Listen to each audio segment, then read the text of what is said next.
Welcome back to ABC 15 Mornings. It is now 5:14, and what I'm about to tell you is probably going to shock you after the roller coaster ride we have been on over the last couple of years when it comes to real estate here in the market. But things are starting to look much better. And with us is Kristen White from Realty Executives to tell us just how good it is and where we've been. Nice to see you. Nice to see you. Good morning. Thanks for having me. You did some good research, and I want to bring up kind of a bar graph of where we are and where we have been. Show us, walk us through this a little bit. Great. What I did was I did research on 5 major cities in the greater Phoenix area: Glendale, Mesa, Phoenix, and Scottsdale. Okay. From 2000 to current day.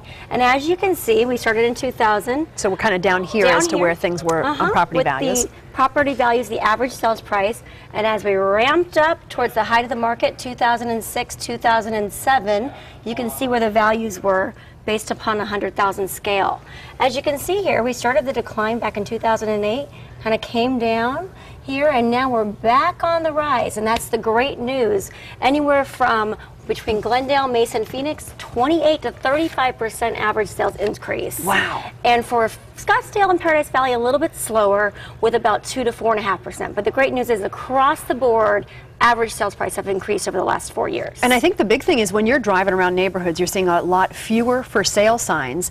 And while that's great news for neighborhoods, it's kind of bad news for buyers. And so I know you've got 3 really great tips today to kind of help people be a little bit more competitive out there. Absolutely. We are near our record low inventory levels. So as a buyer, cash is king. If you have the ability to purchase with cash, you can do so.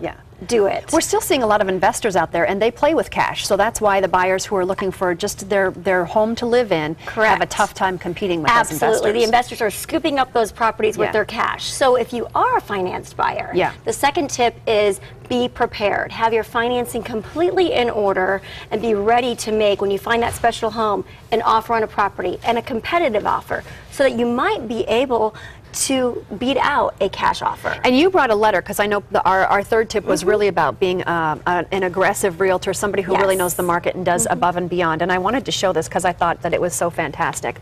So you actually wrote a handwritten letter to a neighborhood for a buyer who wanted to be in the neighborhood but just didn't have a home available to them. That's right. And you even gave a picture of the family that wanted to move into the neighborhood? I did, and they're still looking for a home right now. They want to be in a neighborhood that has very low inventory, so it's just one of the creative ways in which a realtor can help you find a home in today's market. All right, Kristen White from Realty Executives, thank you very much for being here. Nice to see the market is coming back.